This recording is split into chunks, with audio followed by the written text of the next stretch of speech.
ಇವತ್ತಿಂದ ಪ್ರಾರಂಭ ಆಗಿದೆ. ಮತದಾರರ ವೋಟರ್ಗಳನ್ನು ಪರಿಷ್ಕರಣೆ ಮಾಡುವಂಥದ್ದು. ಯಾರು 18 ವರ್ಷ ಆಗಸ್ಟ್ 31ನೇ ತಾರೀಕು ಒಳಗಡೆ ಇರ್ತಾರೆ ಅವರು ಕೂಡ ಹೊಸದಾಗಿ ಸೇರ್ಪಡೆ ಆಗ್ಬೋದು. 2002 ವೋಟರ್ ಲಿಸ್ಟಿಂದ ಯಾರಿರ್ತಾರೆ ಅವ್ರದ್ದು ಮಾತ್ರ ಉಳ್ಕೊಳ್ಳದೆ ಇದ್ದವ್ರದ್ದೆಲ್ಲ ರಿಮೂವ್ ಮಾಡ್ತಾರೆ.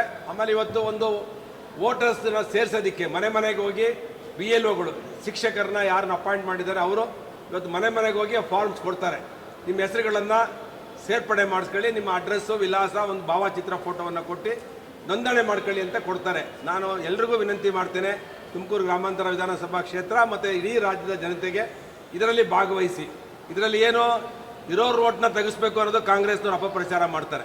ಇಲ್ಲಿ ಯಾರು ಓಟು ತೆಗಿಸಲ್ಲ. ಆದರೆ ಅವ್ರಿಗೇನೊಂದು ಆತಂಕ ಅಂದರೆ ಈ ದೇಶದಲ್ಲಿ ಎಲ್ಲ ಚುನಾವಣೆಗಳು ನಿರಂತರವಾಗಿ ಸೋಲ್ಕೊಂಬರ್ತಿದ್ದಾರೆ.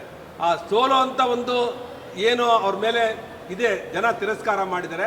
ಆ ತಿರಸ್ಕಾರವನ್ನು ಮುಚ್ಕೊಳ್ಳೋದಕ್ಕೆ ಏನು ಮಾಡ್ತಾ ಇದ್ದಾರೆ, ನಮ್ಮ ಮತದಾರಗಳನ್ನ, ಮುಸಲ್ಮಾನರ ಮತದಾರಗಳನ್ನು, ಅಲ್ಪಸಂಖ್ಯಾತರ ಮತದಾರಗಳನ್ನು ರಿಮೂವ್ ಮಾಡಿಸಿ ಚುನಾವಣೆಯಲ್ಲಿ ಗೆಲ್ತಾ ಇದ್ದಾರೆ ಅಂತೇಳಿ ಅಪಪ್ರಚಾರ ಮಾಡ್ತಿದ್ದಾರೆ.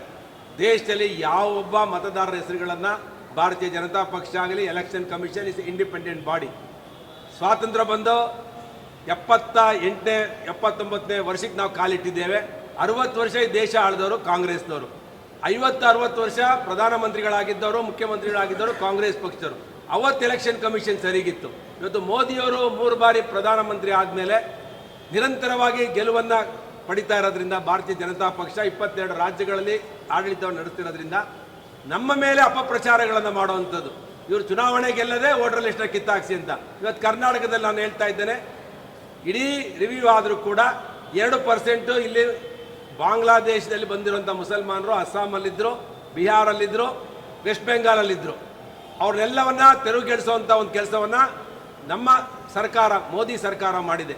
ಅಲ್ಲಿ ಸಾಕಷ್ಟು ಜನ ಮುಸಲ್ಮಾನರುಗಳು ಬಾಂಗ್ಲಾದೇಶ, ಪಾಕಿಸ್ತಾನ, ಅಫ್ಘಾನಿಸ್ತಾನದಿಂದ ಬಂದು ಅಲ್ಲಿ ನೆಲೆಸಿದ್ರು. ಅವ್ರನ್ನ ಕಿತ್ತಾಕ್ಸಿದ್ದಾರೆ.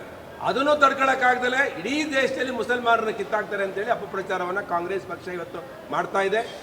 ಕರ್ನಾಟಕದಲ್ಲಿ ಯಾವುದೇ ಮುಸಲ್ಮಾನರುಗಳು ಪಾಕಿಸ್ತಾನ, ಬಾಂಗ್ಲಾದೇಶದಿಂದ ಬಂದಿರೋರು ಮಾತ್ರ ಕಿತ್ತಾಕ್ಸ್ತೀವಿ ಹೊರತು ಯಾರು ಇಲ್ಲಿರುವಂಥ ಮುಸಲ್ಮಾನರಿಗೆ ಯಾವುದೂ ಇದರಿಂದ ತೊಂದರೆ ಆಗೋದಿಲ್ಲ. ಇಲ್ಲಿ ಏನಂದರೆ ಮುಸಲ್ಮಾನರು ಒಂದು ಓಟ್ನ 4 ಕಡೆ ಇಟ್ಕೊಂಡಿರ್ತಾರೆ. ಇವತ್ತು ತುಮಕೂರು ಗ್ರಾಮಾಂತರದಲ್ಲಿರೋ, ತುಮಕೂರು ನಗರದಲ್ಲೂ ಇರ್ತಾರೆ, ಮೈಸೂರಿನಲ್ಲೂ ಇರ್ತಾರೆ, ಬೇರೆ ಬೇರೆ ಕಡೆ ಇರ್ತಾರೆ. ಒಂದು ಮತದಾರ 4 ಕಡೆ ಇರೋದ್ರೆ ಕಿತ್ತಾಕ್ಸೋಂಥ ಕೆಲಸವನ್ನು ನಾವು ಮಾಡ್ತೇವೆ. ಅಷ್ಟು ಬಿಟ್ಟರೆ ಇದರಲ್ಲಿ ಇನ್ನೇನು ಮತದಾರರ ವಿಶೇಷ ಪರಿಷ್ಕರಣೆ ಏನೂ ಇಲ್ಲಿ ಇರೋದ್ರಿಲ್ಲ. ಅದರಿಂದ ಎಲೆಕ್ಷನ್ ಕಮಿಷನ್ ಕೊಟ್ಟಿರುವಂಥ ಒಂದು ನಿರ್ಣಯ ಏನಿದೆ ಇವತ್ತು ವೋಟರ್ ರಿವಿಷನ್, ಆ ವೋಟರ್ ರಿವಿಷನ್ನ ದೇಶದಲ್ಲೇ, ಇಡೀ ದೇಶದಲ್ಲಿ ಅದು ಒಂದು ಸ್ವಚ್ಛವಾದ ಚುನಾವಣೆಯ ಒಂದು ಪ್ರಕ್ರಿಯೆಯಲ್ಲಿ ಭಾಗವಹಿಸಿದೆ ಎಲೆಕ್ಷನ್ ಕಮಿಷನ್. ಅದನ್ನೆಲ್ಲರೂ ಸ್ವಾಗತ ಮಾಡಬೇಕು. ಎಲ್ಲರೂ ಕೂಡ ತಮ್ಮ ತಮ್ಮ ವೋಟರ್ಸ್ನ ವೋಟರ್ ಲಿಸ್ಟಲ್ಲಿ ಇರೋ ಥರ ನೋಡ್ಕೋಬೇಕು ಅಂತೇಳಿ ವಿನಂತಿ ಮಾಡ್ತೇನೆ.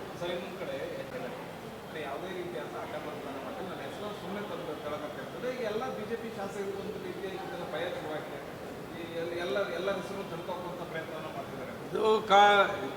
ಇದು ಕಾಂಗ್ರೆಸ್ನವರೇ ಅಪಪ್ರಚಾರವನ್ನು ಪ್ರಾರಂಭ ಮಾಡ್ತಾರೆ. ಯಾರ್ಯಾರಿಗೆ ಅವ್ರಿಗೆ ಆಗಲ್ಲ. ನನ್ನ ಕ್ಷೇತ್ರದಲ್ಲೂ ಕೂಡ ನಾನು ಕ್ರಾಸ್ ವೋಟಿಂಗ್ ಹಾಕಿದೆ ಅಂತೇಳಿ ನಾನು ಆಪೋನೆಂಟಲ್ಲಿ ಸೋತಿರೋಂಥ PA ಅವನ ಅಕೌಂಟ್ ಇದರಲ್ಲಿ ಫೇಸ್ಬುಕ್ಕಲ್ಲಿ ಬರ್ಕೊಂಡಿದ್ದ.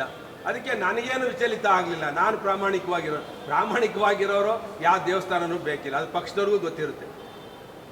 ಭಾರತೀಯ ಜನತಾ ಪಕ್ಷ ಅವ್ರ ಕೈಯಲ್ಲಿ ಇಡೀ ದೇಶದ ಒಂದು ಶಕ್ತಿ ಇದೆ. CBI ಇದೆ, IB ಇದೆ, ಎಲ್ಲವೂ ಇದೆ. ಅವ್ರ ಹತ್ರ ವಿಜಿಲೆನ್ಸ್ ಇದೆ.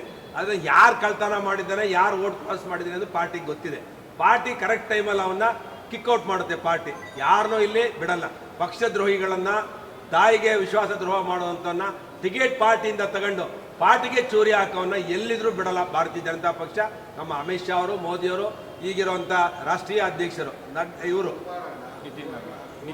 ನಿತಿನ್ ನಬೀನ್ ಅವರು ಎಲ್ಲರೂ ಸೇರಿ ಯಾವನ್ ಕರ್ನಾಟಕದಲ್ಲಿ ಕ್ರಾಸ್ ಔಟ್ ಮಾಡಿದಾನೋ ಅವನಿಗೆ ತಕ್ಕ ಶಾಸ್ತ್ರಿಯನ್ನ ಖಂಡಿತ ಮಾಡ್ತಾರೆ. ಸರ್, ಸದಾನಂದ ಗೌಡರ ಆಡಿಯೋ ವೈರಲ್ ಆಗ್ತೈತೆ ವಿಜೇಂದ್ರ ಅವ್ರ ಕುರಿತು, ಇದ್ರ ಬಗ್ಗೆ ನೀವೇನು ಹೇಳ್ತೀರಿ? ಅವರು ನಂದಲ್ಲ ಅಂತ ಹೇಳಿದಾರಲ್ಲ ಸದಾನಂದ ಗೌಡರು. ನಂದಲ್ಲ ಅಂದಮೇಲೆ ನಾನೇ ಕಾಮೆಂಟ್ಸ್ ಮಾಡೋದು?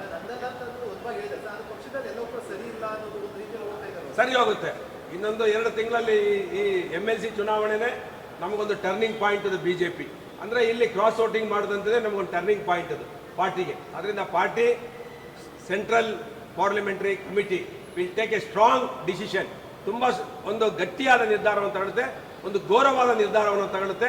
ಇಲ್ಲಿಂದ ಇನ್ನೊಂದು 1.5-3 ವರ್ಷ ಇನ್ನು ಚುನಾವಣೆ ಇದೆ. ಆ ಚುನಾವಣೆ ಸಂದರ್ಭದಲ್ಲಿ ಭಾರತೀಯ ಜನತಾ ಪಕ್ಷ 2028ರಲ್ಲಿ ಏನು DK ಶಿವಕುಮಾರ್ ಅವರು ಕನಸು ಕಾಣ್ತಾ ಇದ್ದಾರೆ, ಮುಂದಿನ ಮುಖ್ಯಮಂತ್ರಿ ನಾನೇ 2021ಕ್ಕೆ ರಾಹುಲ್ ಗಾಂಧಿ ಅಂತ ಪ್ರಧಾನಮಂತ್ರಿ ಅಂತ ಹೇಳಿ ಹಗಲುಗನಸು ಕಾಣ್ತಾರೆ. ಅದು ಈಗಲೇ ನುಚ್ಚುನೂರಾಗಿದೆ. ಆ ಹಗಲುಗನಸನ್ನ ಜನರ ಮೈಂಡ್ ಸೆಟ್ ಮಾಡುವಂಥ ಹಗಲುಗನಸಿಗೆ ಭಾರತೀಯ ಜನತಾ ಪಕ್ಷ ಕರ್ನಾಟಕದಲ್ಲಿ 2028ಕ್ಕೆ JDS ಮತ್ತು BJPಯ ಮೈತ್ರಿಯೊಂದಿಗೆ 175 ಸ್ಥಾನವನ್ನು ಭಾರತೀಯ ಜನತಾ ಪಕ್ಷ JDS ಗೆಲ್ಲುತ್ತೆ.